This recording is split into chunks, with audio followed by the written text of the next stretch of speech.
Hey folks, it's Lance from JrJeep Adventures. Good to see you again. I have been spending a day getting ready for my upcoming trip to South Dakota this coming week around the Black Hills, and doing so just touching up, repacking everything in the Jeep. One of the things I thought I'd take care of today was something that is looking a little alright. They still usable. My shackles on the front of Jeep. These were at one time red. Yes, I know it's just an aesthetic, but these seem to be going the way of the buffalo, so to speak. So today I'm going to replace them. Okay, just to show you, I already put one on. This is what they look like when they get on, so you can split away. I used one washer in here. They do provide washers. Next one I'm going to show you how I put on, because they do include the hardware, how to tighten these up, no problem. But first I thought I'd show you, this is pretty well packaged. So we have the cool box, the instructions, the washers, which I mentioned, card. These you use to tighten up the nuts. They work really well. I'd probably keep a set of them in the vehicle.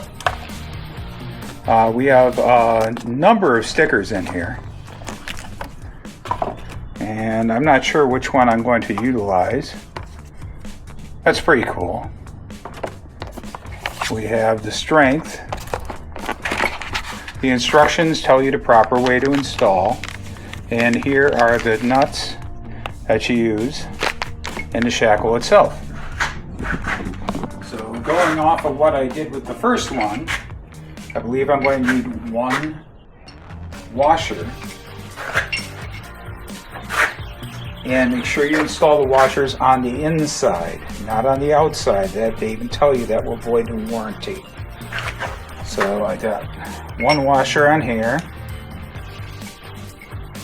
I'll put this through the loop. I'm going to put the other washer on.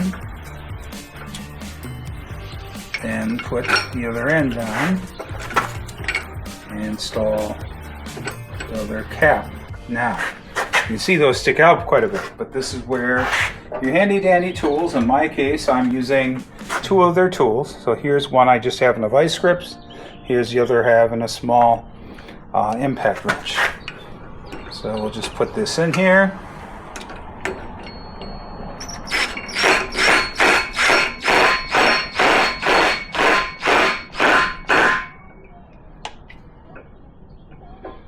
I want it tight, but take a little swing. And there you have it. And like I said, I showed you with the other one. They said to come apart. So pretty cool. And I like the look of them because they're painted.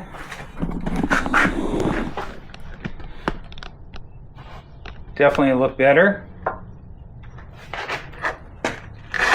So awesome.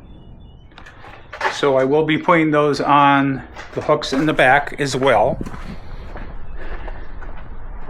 because I do have them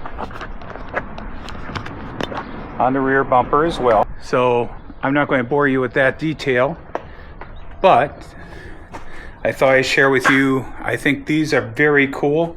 I'll put a link in the description with them so you can go and look at them, check them out, see if they'll work for your rig. They show a lot of options, including putting on a receiver hitch mount, which is a good way to be able to utilize it as well in your trailer hitch. So if you like this video, folks, please give a thumbs up. Always appreciate it. And I am building the channel. Last year I added over 1,000 subscribers to the channel. Looking to do the same this year, if not more. That'd be appreciated big time. So if you enjoyed it, again, give me a thumbs up. I'm not monetarily compensated for what I'm sharing with you. These are things I bought of my own accord. So if you find the information I'm sharing valuable, I hope you'll continue to follow along and to subscribe. Until next time, maybe I'll see you on the trails in South Dakota or somewhere around here. So have a great day, folks, and I'll talk to you later. Bye-bye.